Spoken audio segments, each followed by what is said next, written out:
जो सूबाई high court की जो ऑटोनमी है, उसके जो एक इंडिपेंडेंस है, अगर हम ये केसेस सुनते हैं और इस तरह जुरिस्डिक्शन जो है ना इन्वोक करते हैं, तो इस और मामला अगर किसी सूबाई हाई कोर्ट में पेंडिंग हो तो उनके जो इंडिपेंडेंस और ऑटोनमी है वो ऑफेंड होगी, उस पर सवाल उठेगा। लिहाजा उनको ऑफेंड किए बगैर हमें ये प्रोसीडिंग नहीं सुननी चाहिए और हमें ये डिसमिस करनी चाहिए। फिर सैयद मंसूर अली शाह साहब और जमाल बंद वकील साहब ने अपना जो नोट है उसमें अपने जो पिछले 2 कुलीग जजेस थे जो साबका 9 मेंबर बेंच में थे, जस्टिस याह्या अफरीदी साहब और जस्टिस अतहर अमीन अल्लाह साहब, उन दोनों के साथ एग्री करते हुए फरमाया कि जी हम इनको डिसमिस करते हैं, और उन्होंने कहा कि हम अपने जो डिटेल रीज़न्स है वो बाद में देंगे। अब एक जो नीचे नोट में भी लिखा है, फुट नोट्स में मंसूर अली शाह साहब ने लिखा है कि ये जो उनने जो तासुर देने की कोशिश की अपने नोट में और फुट नोट से भी, कि हमारे 2 जो अर्लियर जजेस थे 9 मेंबर बेंच में,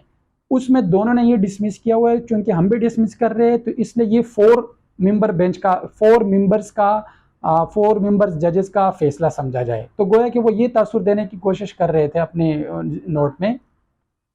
कि पहले 2 भी ये फैसला दे चुके, अब 2 हम दे रहे तो ये 4 हो गए, और उस तरफ से 3 का फैसला है तो ये 4-3 होना चाहिए, इस तरह का। लेकिन अब सवालात क्या उठ रहे हैं वो उस पे हम आते हैं। पहला सवाल ये उठ रहा है कि अगर मंसूर अली शाह साहब ये समझते हैं कि नहीं ये 4-3 जो है ना एक जजमेंट है, यानी 4 बमुकाबला 3 ये जजमेंट है और अक्सरियती जजमेंट उन्हीं की है, तो उन्होंने फिर फुट नोट में ये चीज़ क्यों लिखी? उनको तो फिर ये मेन पार्ट में, मेन बॉडी में लिखनी चाहिए थी अपने नोट के। फिर उन्हें अपने नोट को बाकायदा एक जजमेंट की तरह डिक्टेट करना चाहिए था। उनको अपने नोट को, उनका नोट ऐसे डील हुआ है इस मुख्तसर हुक्मनामे में जैसे वो डाइसेंटिंग नोट हो, तो उनको ऐसा अपने नोट को डील ही नहीं करना चाहिए था। तीसरी बात ये कि याह्या अफरीदी साहब ने अपने जो इख्तिलाफी नोट था जिसमें डिसमिस किया था इन प्रोसीडिंग्स को, उनके आखिर में लिखा था कि जो मेरी रिटेंशन है on the bench, I leave it to the honourable chief justice of Pakistan, के आया उनको मेरी रिटेंशन इस बेंच पे चाहिए मजीद या नहीं चाहिए। जब उनने अपना मामला छोड़ दिया था चीफ जस्टिस पे, तो चीफ जस्टिस साहब ने तो फिर जब रिकॉन्स्टिट्यूट किया बेंच, तो याह्या अफरीदी साहब तो वहाँ से निकले हुए थे। उनके साथ अतहर अमीन अल्लाह साहब ने एग्री किया था, कंकर किया था, वो भी निकल गए। जब याह्या अफरीदी साहब ने फरमाया कि मैं इख्तियार देता हूँ चीफ जस्टिस साहब को, चीफ जस्टिस साहब ने नया बेंच तश्कील दिया और उनको बेंच से एक्सक्लूड किया, तो फिर कैसे ये सवाल बनता है कि नहीं उनकी जो प्रोसीडिंग है that forms part of the proceeding of 5 member bench, वो कैसे कह सकते हैं? एक ये सवाल जो है ना उठता है।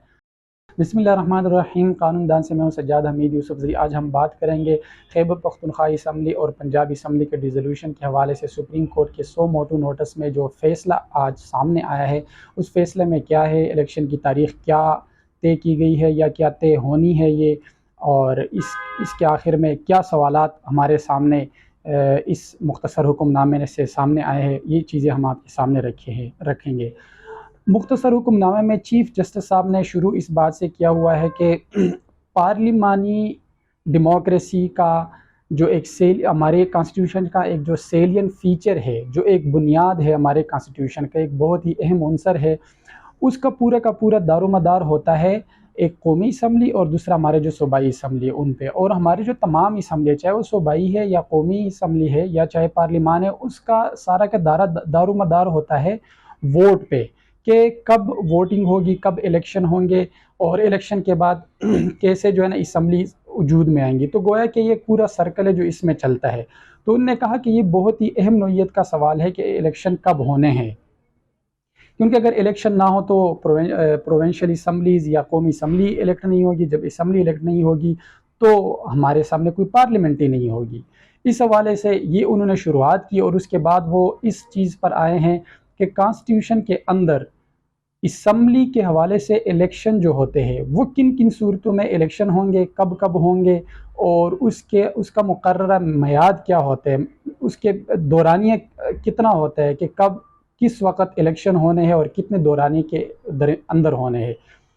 पहली बात जो चीफ जस्टिस साहब ने की है वो इस हवाले से चीफ जस्टिस साहब ने ये कहा है कि आर्टिकल 112 के अंदर जो क्लास 1 है उसमें पहली सूरत ये है कि चीफ मिनिस्टर गवर्नर को ये कहें कि आप असम्बली को डिज़ोल्व करें। दूसरी सूरत ये है, यानी 112 के सब क्लास 2 के तहत,